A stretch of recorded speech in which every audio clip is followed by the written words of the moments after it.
ગામમાં ગ્રામ પંચાયતની ચૂંટણી પહેલા સરપંચ નક્કી થયા। કાલિયાણા ગામે સમરસ ચૂંટણી કરી મહિલાને સરપંચ બનાવવામાં આવ્યા। સરપંચ નિયુક્ત કરવા 3 ઉમેદવાર માટે મંદિરમાં ચિઠ્ઠી ઉછાળવામાં આવી હતી। ચિઠ્ઠીમાં અલ્પેશ મોરીનું નામ આવતા તેમના પત્ની કંચન મોરીને સરપંચ બનાવવામાં આવ્યા। ગામમાં ચૂંટણી થાય તો ગામની એકતા તૂટે તેવો ગામ લોકોનો દાવો।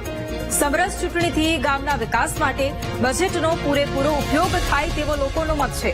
નક્કી થયેલા સરપંચ કંચન મોરીએ પણ ગામમાં વિકાસ કરવાની તૈયારી બતાવી। ગ્રામજનોની અપેક્ષા અનુસાર કામ કરવા બાંહેધરી પણ આપી।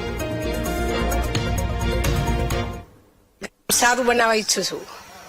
રોડ છે, કોઈ બીજું કોઈ કામ એ નાનું મોટું ગરીબ માણસોનું સારું કરવા માંગુ છું। એમ આ પહેલી વાર સરપંચ બનો? પહેલી વાર। તો ગામમાં ચૂંટણી થઈ હોત તો તમે સરપંચ તરીકે જીત જ ખરા કે? એ તો આશા તો હતી। હા, પણ ગામે તમારી ઉપર ભરોસો મૂક્યો। કેટલો પાર પાડશો તમે? ઘણો બધો। ગુજરાતમાં 8,326 ગ્રામ પંચાયતોની ચૂંટણી થવાની છે, પરંતુ તે પહેલા એક ગામ એવું છે કે જ્યાં સરપંચ નક્કી થઈ ચૂક્યા છે। ચિઠ્ઠી ઉછાળવામાં આવી અને મહિલા સરપંચ જે છે તે નક્કી કરી દેવામાં આવ્યા છે। વિરમગામ તાલુકાનું કાલિયાણા ગામ કે જ્યાં સમરસ ચૂંટણી થઈ છે અને એ ગામના લોકો કે એ એકતાનું પ્રતીક બતાવી રહ્યા છે કે તેમના ગામની અંદર ચૂંટણી નહીં થાય, પરંતુ તે કહે છે તે જ સરપંચ બનશે। કાલિયાણા ગામના આ તમામ રહેવાસીઓ છે, લોકો છે કે જે તેમની એકતા બતાવે છે અને ચૂંટણી નહીં થાય આ ગામમાં તે પહેલા જ અહીં સરપંચ જે છે તે નક્કી થઈ ચૂક્યા છે। ગામના લોકો સાથે આપણે વાત કરવાનો પ્રયાસ કરીશું કે આખરે સમરસ ચૂંટણી શા માટે, આપનું નામ શું છે અને ગામમાં સમરસ ચૂંટણી શા માટે કરવામાં આવે છે? ચિઠ્ઠી ઉછાળવામાં આવી, પ્રક્રિયા શું થઈ અને કોને તમે સરપંચ તરીકે જોઈ રહ્યા છો અહીં? મારું નામ બુટિયા હસમુખભાઈ ભીખાભાઈ, ગામ કાલિયાણા। અમારા ગામની અંદર 3 ઉમેદવારો એવું કહેતા હતા કે હું ભરું, પણ ગામના એ બધા એવું નક્કી કર્યું કે મહાદેવ મંદિરની અંદર ભેગા થાવ। ભેગા થયા પછી ગામ નક્કી કરે એ મુજબ આપણે કરીએ। તો ગામવાળાએ બધા એવું નક્કી કર્યું કે આપણે ચિઠ્ઠીઓ ઉછાળો। ચિઠ્ઠીઓ ઉછાળી, એક હતા અલ્પેશભાઈ હીરાભાઈ મોરી, બીજા હતા રાજુભાઈ અર્જનભાઈ મોરી અને ત્રીજા હતા અમારે અલ્પેશભાઈ, જેઓના ધર્મપત્ની એ ફોર્મ ભરેલું છે। એટલે એમને અમે ગામ લોકોએ નક્કી કર્યું કે ભાઈ આર્ય સરપંચ, અને સર્વાનુમતે એમને અમે સરપંચમાં બેસાડ્યા છે। ચૂંટણી શા માટે ન થવી જોઈએ, એનું કારણ શું અને સમરસ ચૂંટણીથી શું ફાયદો થતો હોય છે ગામની અંદર?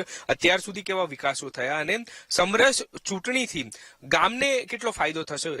એ સમરસ ચૂંટણીથી ગામને 100% તમે જોઈ શકો છો જે ફાયદો થાય છે। બધી જગ્યાએ બ્લોક લાગે છે, રોડ, અને મેઇન તો સ્વચ્છતાથી માંડી અને પર્યાવરણની પણ જાળવણી થાય છે।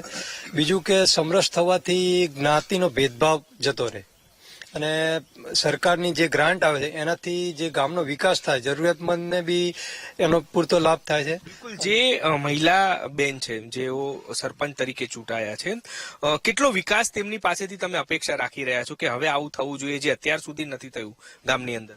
ઘણી મોટી અપેક્ષા અમારે છે બેન જોડે, અમારા ગામના વિકાસ માટે। ગામનો વિકાસ જરૂરી છે અને અમારે વર્ષોથી ગામમાં સારો વિકાસ થાય અને હવે વિકાસ થાય એવો અમે ઈચ્છી રહ્યા છીએ।